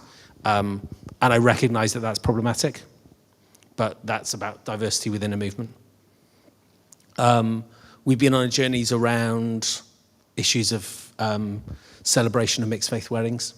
You know, when I started in the assembly, when I first was ordained, we weren't able to do that. We now can do that. We have slightly different guidelines to the conference about how to do it, but we want that diversity, right? We want to be able to say, I can't offer you the thing that's in your head, but Aaron can, right? And vice versa, right? But what we can both offer you is a community that wants to welcome you, a space that recognizes what your family brings, a place that wants to engage with and hear your journey and how you came to us, and have that diversity within us. The Reform movement has been through an extraordinary shift over the course of the last 15 or 20 years, and I think that's also something we shouldn't pretend that hasn't happened. Incidentally, the liberal movement has also been on a journey of its sort, right? And if you go into the history of 1984 and what the biggest stumbling block was in 1984, the biggest stumbling block in 1984, should I even say this? Yeah, you can say it. So the biggest stumbling block in 1984 was that Alpsnick refused to work with the Reform movement because the Reform movement was Zionist. One of the things. One of the things, but it was, if you go back to it, if you look at the notes from it, right? Because the Reform movement was Zionist and Alpsnick was not Zionist at that point. Now, across our movements, there are plenty of people who are Zionists. There are plenty of people who are not Zionists, and there are lots of people who are really struggling about how do we have a powerful voice on Israel that articulates our values as progressive Jews, that somehow can speak about Israel and from the perspective of Judaism in a way which is powerful. And we are partners with the IMPJ and Iraq in being in that conversation, which is 6:30 demonstration, by the way. Right. So I think that really important thing, which is, we are now, I think even where we differ, we're now in the same task. I think that's what's so important. We had a question from Mark. Mark, just introduce yourself. I will try not to give quite such a long answer next time. I'm sorry, I've just realised. Hi, I'm Mark Shaw. I'm chair of Southgate. One of the things I think is going to be key to success is, and maybe this should be one of the first things to consider, is your communication strategy to all communities, liberal and reform. And so at regular various steps, the exact same message is given out to community leaders so that we can deliver that same message at the same steps to our individual communities, so that we're all on the same page and moving at the same speed and time. Yeah, I mean, we literally could not agree with you more. We need a shared comms strategy, absolutely. We also, one of the big challenges that we have in the exercise that we just did just now of what am I excited about is how do we maintain that momentum of being excited that we're going to have time, it is going to take us time to get there. And so communication is going to be absolutely essential. And actually there begins to be things that we can, I don't know how many of you picked up in this week's e-bulletin when you saw every week it says who's in the Jewish news, and it gives you the liberal rabbi who's featured in Jewish news. Anybody spot that last week it was Rabbi Miriam Berger from a Reform community, and actually beginning to do that piece of sharing that comms piece will be able to not only hold the momentum so people know what we're doing, it will enable us, it's a very low-hanging fruit in terms of being able to see very immediately how much this enables us to do and grows our offering and all of that. So number one on our kind of Tuesday list, actually, of things to do is working on doing that as soon as possible. You should add that this is being streamed on both Reform and Liberal platforms. Thank you. Yes, absolutely. And, you know, we'd love to come and do this also in person in Reform communities, obviously. I think we've got time for one more question. I can't believe it. Eve. I'm sorry, it is a boring point about governance, which is governance really matters. And how are you going to make sure that this is something the individual communities feel they are co-creating with you rather than having done to them? Great, excellent. So ultimately, let's jump forward a couple of years. Ultimately, this co-creation can only happen with the consent of the synagogues and the communities. Yeah, that's the reality in both of our movements. For the logical extension of this to take place, which is ultimately that liberal Judaism and Reform Judaism put their assets into a new entity. In both of our movements, that can only happen with a vote of a vote of the synagogues. Constitutionally, that's going to happen. So this can only happen with consent. But of course, that's at the end of the process. In order for us to get there, it doesn't make sense for us to do this without it being a partnership. So it's not just about consent, it's also about what we build together. So if what we end up building at the end of this is not something which every community and our young people and our youth movements and our students have had the opportunity to help shape, then not only will we not get consent, but we won't do it properly, which is more important, right? So actually, if this isn't what you need at the end of this, if it doesn't meet the needs of our communities, if it doesn't, make clergy lives stronger and better, if it doesn't mean that we can serve the needs of people coming into our communities more, then we won't have done this well. And we can't do that without you. So when we say we are committed to doing this really in partnership with communities, to being out with you and having the conversations with you, we really mean it. Not just for political reasons, but because if we don't, we won't do it very well, right? And we have to do this right. We really see this as a kind of, like it's a gift. We've been given, Charley and I have been given this amazing gift, which is the opportunity to do something no one has ever done before, which is to lead the intentional creation of a new movement, right? Not something that just sort of evolved or happened, not with structures that we were bequeathed by generations before trying to solve their problems, but the real opportunity to do something, to create something new. And our commitment is we want to do it right? And the only way we do it right is if we are listening to the stakeholders in it and all of the stakeholders in it. So if this serves the needs of one set of communities and not the other set of communities, we won't do it right. If it serves one set of rabbis and not another set of rabbis, we won't do it right. If it's too focused on outreach and not enough on in-reach and the needs of our existing community members, we won't be doing this right. So really, our promise to you is that we want to do this in partnership with you because, that's the gift we've been given, is the opportunity to do this. And in partnership with each other, right? And I want to kind of end with maybe where we should have started with, which is by introducing Rabbi Josh Levy to liberal Judaism, because we can't take it for granted that even kind of 6 months ago, this wouldn't have been possible. And it wasn't on our program, right, 6 months ago, when we were putting together the program for Biennial, we were calling it LJ Matters. This wasn't here. And so it's kind of remarkable to end where we should have perhaps started, which is to say this is a partnership, right? When I introduce Josh, I'm introducing my partner, your partner, our partner, Paul, in this process.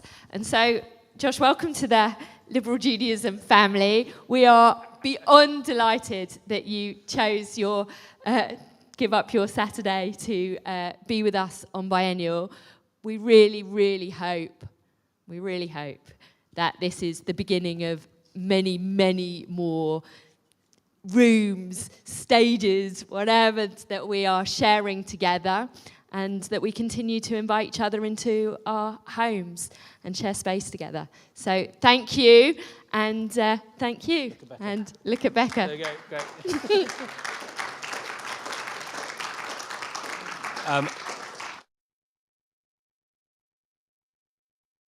That